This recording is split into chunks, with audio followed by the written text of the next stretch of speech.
Listen to this article. After the frenetic DRS duels that defined the 2022 Formula One season opening Bahrain and Saudi Arabia Grand Prix, the return to Australia, after 3 years without a race, was a comparatively humdrum affair. Polesitter Charles Leclerc took control to land the victory. The Ferrari Charger launched cleanly to pull across the Albert Park circuit and cover off any potential lunges from his Red Bull chasers. Then the Monegasque retained a command over proceedings, marching away from eventual runner-up Sergio Perez and nabbing a bonus point for fastest lap.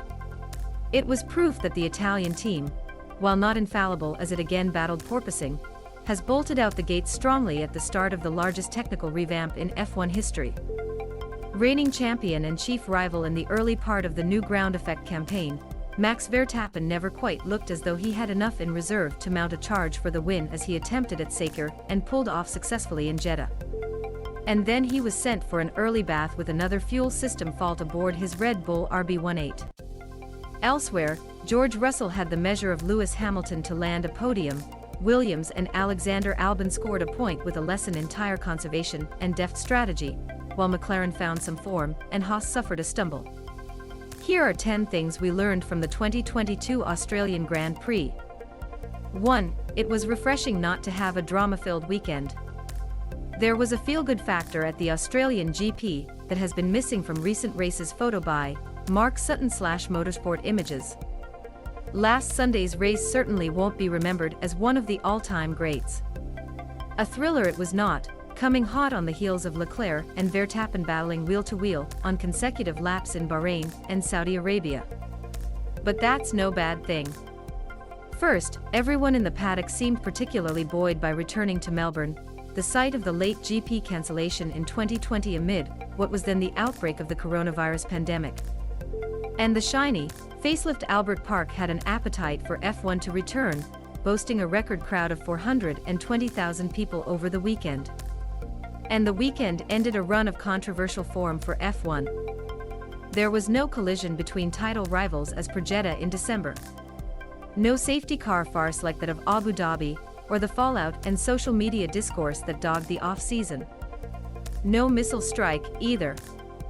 The Australian GP wasn't boring by any means, but nor was it an instant classic. However, few are coming away bitter and embroiled in a draining heated scandal. By that measure, it was a refreshing and welcome tonic. 2. Leclerc has developed into a driver who can control races from the front. Leclerc put in a near-flawless drive to win the Australian GP. Photo by Carl Bingham/Motorsport Images. Coming into the weekend, Leclerc was quick to refute claims that he is operating as a 2.0 version of himself this season. He fired back saying there had been a linear, year-on-year improvement, and not a sudden step change that has coincided with Ferrari hitting the front. That development was on show in the manner with which he took his 4th win in F1. His 2 successes prior to this season arrived in the consecutive Belgian and Italian GPS in 2019. In both, he faced great pressure from the chasing Hamilton and Valtteri Bottas in the closing stages to cross the line with a lead of less than 1 second. So far in 2022, he has proved his credentials in combat with Verstappen. But in Australia, he demonstrated the breadth of his sit by taking command of proceedings and never looking as though he might let first place slip. Other than a small moment of understeer during the second safety car restart, when his tires cooled to give Verstappen his one and only sniff, Leclerc drove a perfect race and had pace to spare. This time, Verstappen couldn't muster a sustained and genuine threat to the lead before his retirement. Pole victory, fastest lap. This was Leclerc's most complete weekend.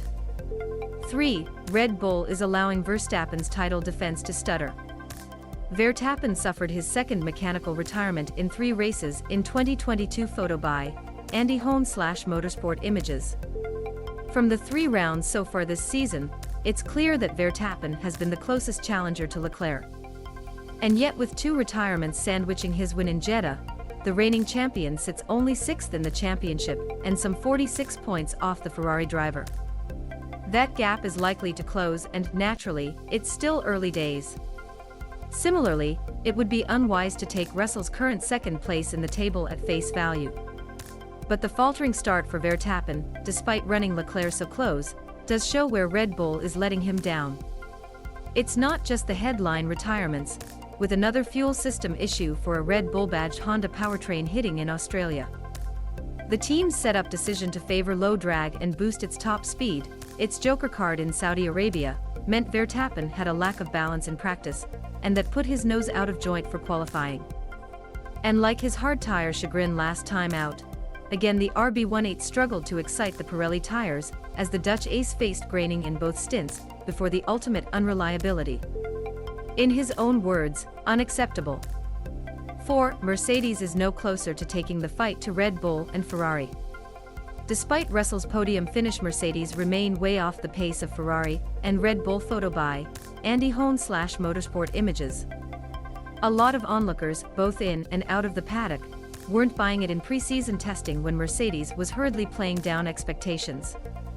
But it appears as though the 8-time Constructors' champion was on the money with its regression in 2022. The more recent declaration, however, is that when the W13 car is unlocked, Mercedes will be back at the sharp end.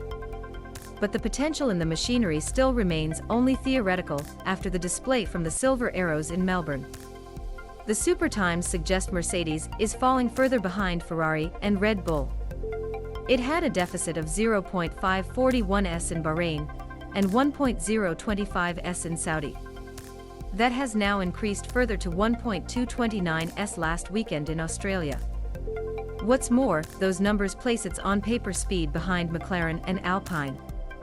Russell was able to pick up a podium, and despite battling overheating, Hamilton came home fourth after pulling away from Lando Norris and Daniel Ricciardo in another weekend of effective damage limitation. But the headline results do not cover up that Russell was outqualified by Norris, and he benefited heavily from the second safety car before ceding to Perez to finish 20th adrift of winner Leclerc. 5. McLaren has made gains in a very unsettled midfield. Norris and Ricciardo gave McLaren a timely boost, but conceded gains were largely track-specific. Photo by Andy Hone/Motorsport Images.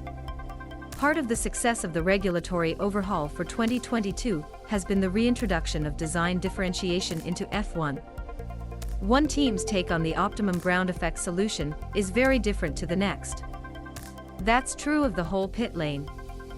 The knock-on effect of the variation appears to be that everyone behind Ferrari and Red Bull is still yet to establish where they sit in the competitive order.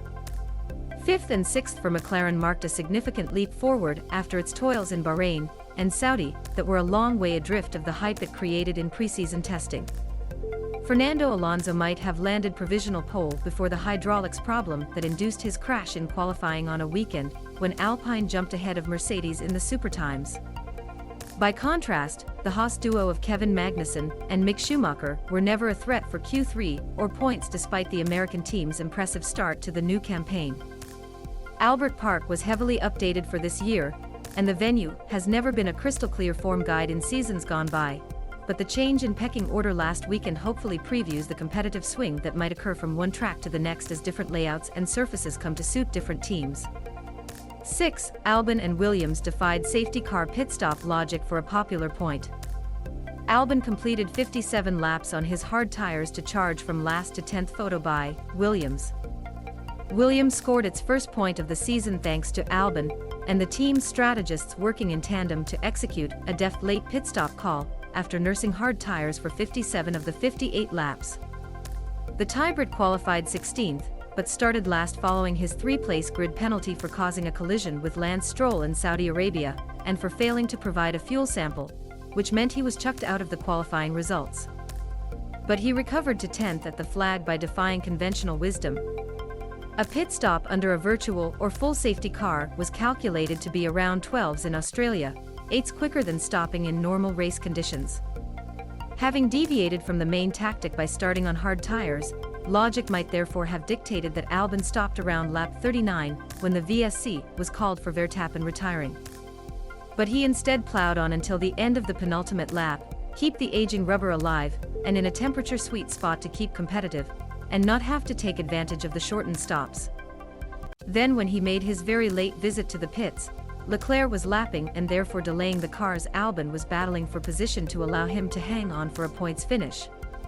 much to the delight of the cheering Williams garage.